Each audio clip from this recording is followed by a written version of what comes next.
সংগ্রামী নেতৃবৃন্দের উদ্দেশ্যে আমি বলতে চাই, বাংলাদেশ জাতীয়তাবাদী দল একটি গণতান্ত্রিক দল। আমরা শান্তিপ্রিয় দল, আমরা নির্বাচনমুখী দল।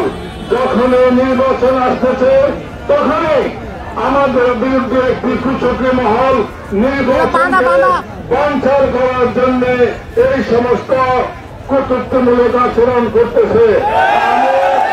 আপনাদের দৃষ্টি আকর্ষণ করে বলতে চাই, আগামী নির্বাচন খুব সামনে থেকে, নির্বাচনের আগে এবং পরে আমাদেরকে ধৈর্য ধারণ করতে হবে।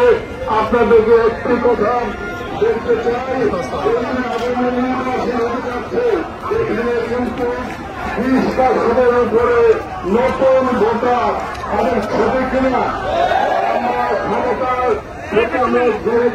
সাল থেকে ক্ষমতায় নেই। আজ 2017